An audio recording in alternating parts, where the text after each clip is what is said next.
Brigitte Macron, née Trogneux, née le 13 avril 1953 à Amiens, en France, est la première dame de France depuis 2017, épouse du président Emmanuel Macron.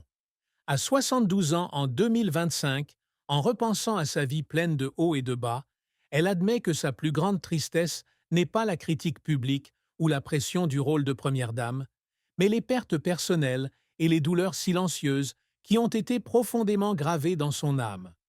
L'un des plus grands chocs fut la mort de sa mère, Simone Trogneux, née Pujol, en 1998.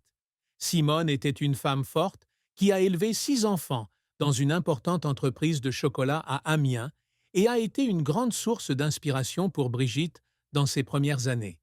Elle était assise tranquillement dans sa maison d'Amiens après les funérailles de sa mère, les larmes coulant sur son visage alors qu'elle se souvenait des après-midi où sa mère lui avait appris à faire des macarons, une tradition familiale qu'elle chérissait. Ma mère m'a tout donné, a-t-elle déclaré dans une rare interview avec elle en 2017, la voix brisée. Et quand elle est partie, j'ai eu l'impression de perdre une partie de mon âme. Cette tristesse ne s'arrête pas à la perte de la mère. Son père, Jean Trogneux, décède en 1994, laissant un autre vide dans son cœur. Jean est un homme strict mais dévoué qui a fait de la chocolaterie Trogneux une marque prestigieuse. Elle a raconté un jour à une amie qu'elle était assise dans le petit bureau de son père après son décès, les larmes coulant en regardant les cahiers de recettes de chocolat qu'il avait laissés derrière lui, se sentant comme si elle avait perdu un professeur, un guide. J'étais triste de ne pas pouvoir dire au revoir correctement, a-t-elle confié, et c'est quelque chose que je porterai avec moi pour le reste de ma vie. Une autre tristesse que porte Brigitte est la douleur qu'elle estime avoir causée à ses 3 enfants, Sébastien, Laurence et Tiphaine, lorsqu'elle a décidé de divorcer d'André-Louis Osière en 2006 pour être avec Emmanuel Macron.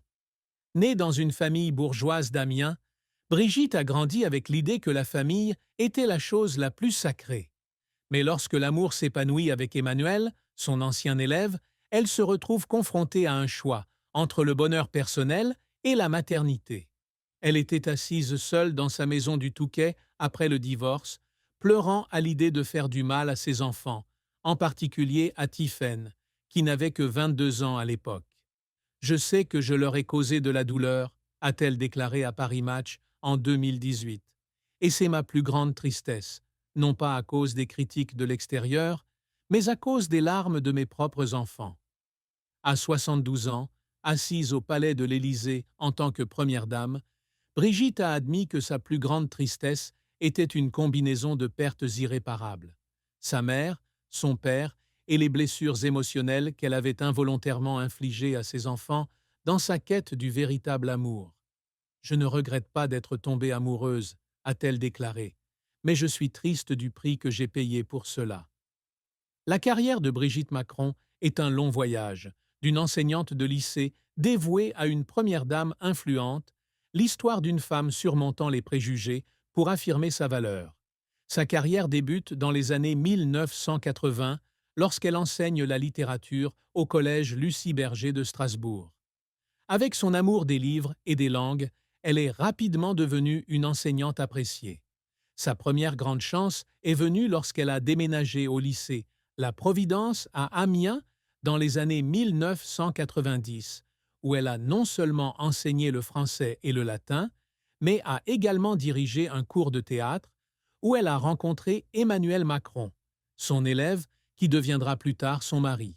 Elle avait l'habitude de se tenir sur la petite scène de l'école, souriant fièrement, tandis que ses élèves jouaient les pièces qu'elle dirigeait, sentant qu'elle avait trouvé sa véritable passion.